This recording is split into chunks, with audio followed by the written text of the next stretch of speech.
That really wasn't that bad. I want to start by thanking some people because this is an all-volunteer effort. First, I want to thank you guys. We didn't know who was going to come out. It's been a while. Thank you for coming out for the hunt.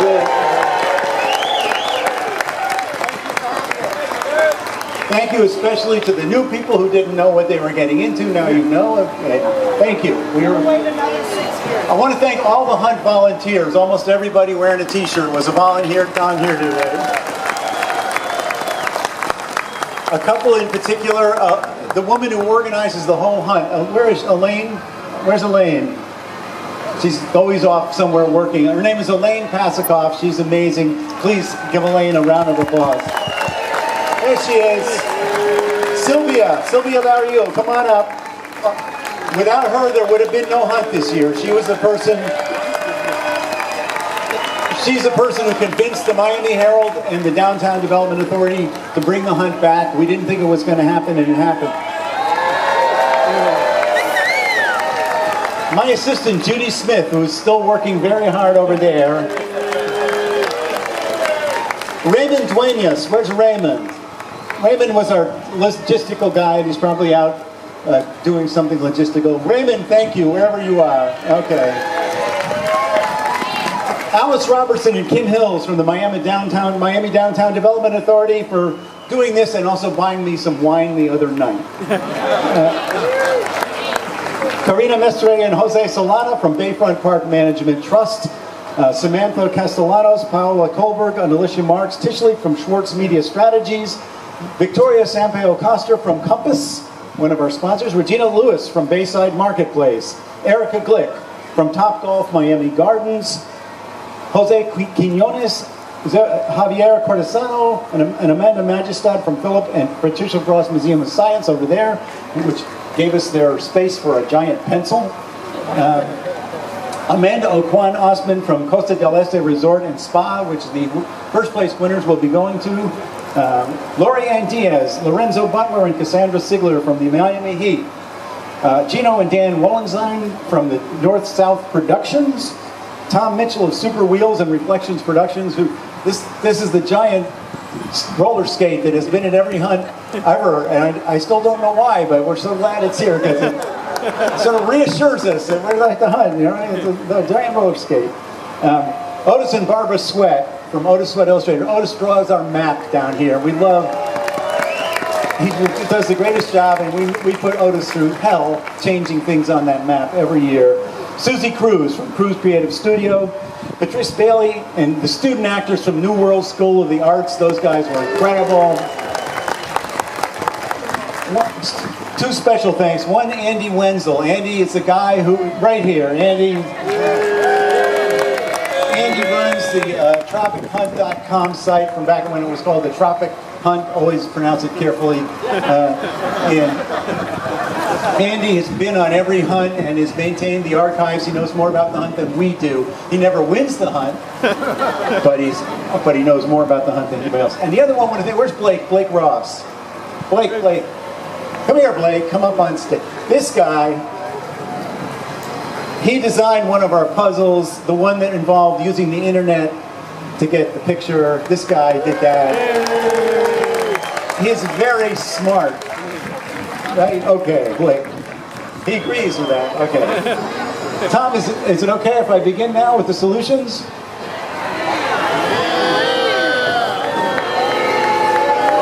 I'm going to explain the main 5 puzzles, and Tom is going to explain the end game to you. Okay, we'll start with the big head over there, the sexiest president alive or dead. You had 6 presidents who were introduced to you. Each one was always introduced by his number. Bill Clinton, number 42. George Bush, number 43. Number 43. Donald Trump, 45. George Washington, 1. Oh yeah, thank you. Donald Trump, by the way, was played by Rick Hirsch, who is the managing editor of the Miami Herald. And he has found a new career here today. George Washington, president number 1. Andrew Jackson, number 7. Thank you to the person who corrected us when we said 17. A person came up and said, I'm a history buff. Are you doing that wrong on purpose? I said, no, and Ronald Reagan, number 40.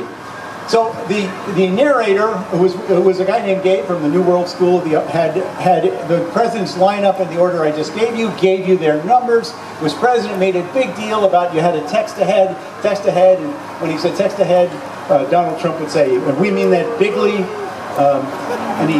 So he kept talking about texting ahead. Right behind these people was a gigantic head. So you had to text that, take a picture of that head and text it to the number that the presidents were giving you in order there, which was 42434514740. If you did that, if you texted a picture of that head, what did you get back? You got the same head back, but wearing Abe Lincoln's hat and Abe Lincoln's beard, and that's what Blake did. I don't know how he did that, but he did it. If you didn't, it was magic. Yeah, somehow. Anyway, so you knew the answer was Abe Lincoln, who was president number 16 was the answer, and that clue was, why do you eat dog food? How many people got that one right? Almost everybody. The yoga class. Sujal Patel, who was our yoga guy, he was terrific, we thought, and he also was worn out at the end of the day. He said there's something really isn't right to do the same yoga pose over and over again on the same side, which is what we made him do. So he's probably never going to do yoga again for the rest of his life. Probably already drinking beer and gaining weight right now. But he gave us a good day out of his life. Anyway, we gave you 5 poses. Tom will show you. He gave you 5 poses out of 10 shown on this flyer, and he made a big point of you had to focus on his form and follow his instructions to the letter. And basically he was forming letters with his body. And it just, if you had any trouble seeing that, you could follow the photographs that he provided of himself doing those poses. He formed 5 letters. What were they? NLMVP. And if you Googled NLMVP, or maybe some of you already know, the National League Most Valuable Player last year was John Carlos Stanton, who used to be back with the Marlins back before we decided to improve our team by getting rid of everybody who was any good at the sport of baseball. As part of our rebuilding program here, I will be starting at center field for the Marlins this year. Anyway, NL MVP, so all you had to do was Google it, and you could, even though he has now gone to the Yankees, he kept the same number. What's his number? 27. Who didn't get? No. How many people got 27? All right. And that clue was sink into a big goopy pit of goop. Moving right along. You can tell how highbrow the hunt is by the nature of these clues. The grid pattern over here. Okay. You got a handout with a bunch of white squares here. Tom will show it to you. His beautiful assistant.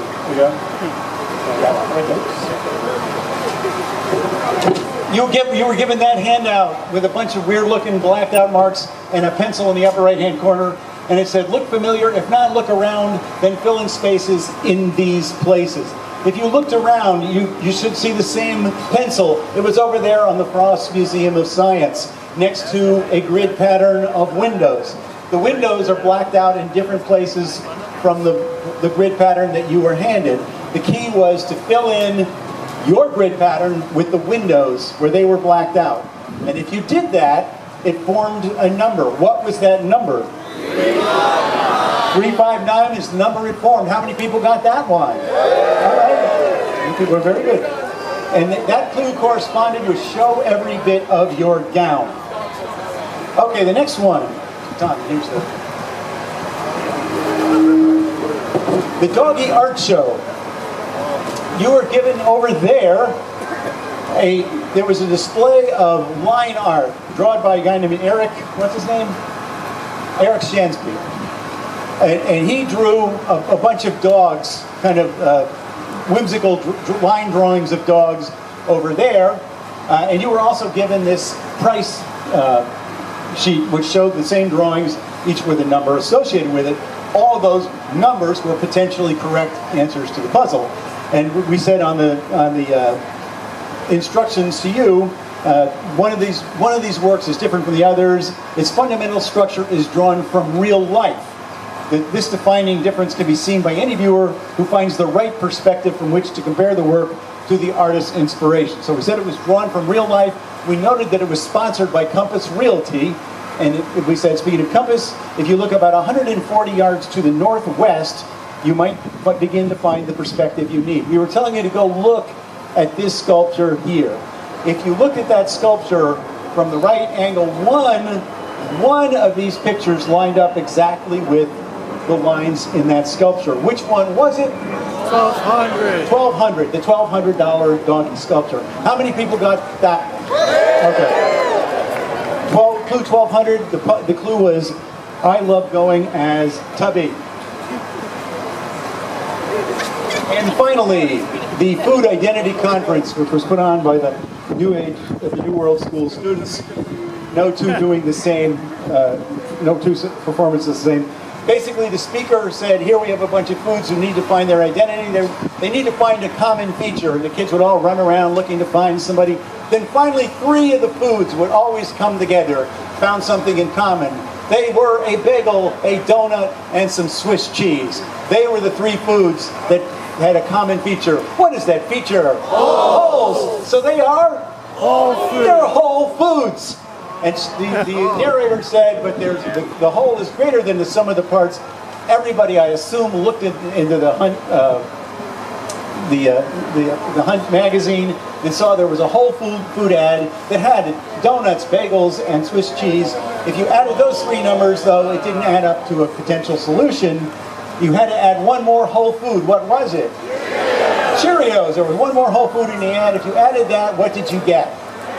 $7.89. I didn't hear you. $13.98 is what you should have got. Wait, some people didn't get that.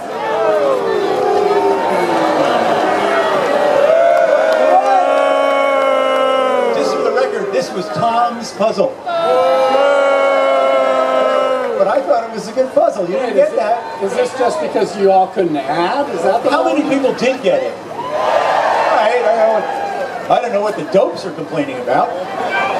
Okay, so that's it, and that one gave you Too Bad Bill.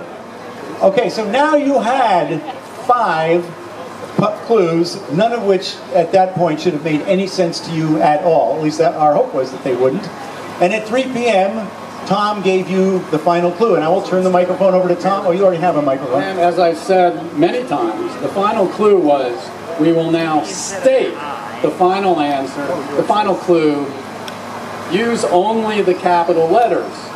And we emphasize state for a reason, because we were talking about the state capital of Florida, which is? Tallahassee. So if you used only the letters that appeared in Tallahassee from the 5 clues, and you went through the 5 clues using only T, A, L, H, S, and E, what you got was heat, stat sheet, least tall. Now, Okay, how many people got that far?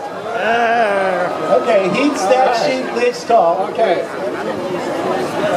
So there was a 6'1" player on in the magazine. There was a heat promo Heat, stat sheet. with the roster, and the least tall player on that roster was 6'1", number 14, Derek Walton Jr. Derek Walton Jr. And if you looked on the map, you saw a bunch of basketball players standing around. Oh, basketball fans, excuse me. Definitively not actual Heat players. But as basketball fans wearing the numbers of their favorite players, and one of them had number 14 on it. And if you looked on the map, it was situated right across that canal there by the Heat Arena on the sidewalk. This is why all those people started running that way after a little while. So, if you ran there were 4 people standing up on crates, giving out an additional hint, an additional clue sheet. But alas, that clue was nothing but a random collection of letters. So what you had to notice was that the people handing them out had 4 t-shirts on. And those t-shirts had the names of states on them. And that was Florida, Alabama, Arizona, and Pennsylvania. And if you added the state capitals of those 3 states to Florida state capital and used all the letters in those 4 states, what you got was text Sphinx to Rumi Damon. Now, who's Rumi Damon, you may ask? It's nobody, but if you use the telephone keyboard to spell out Rumi Damon and you texted Sphinx to that, you won. And we actually had...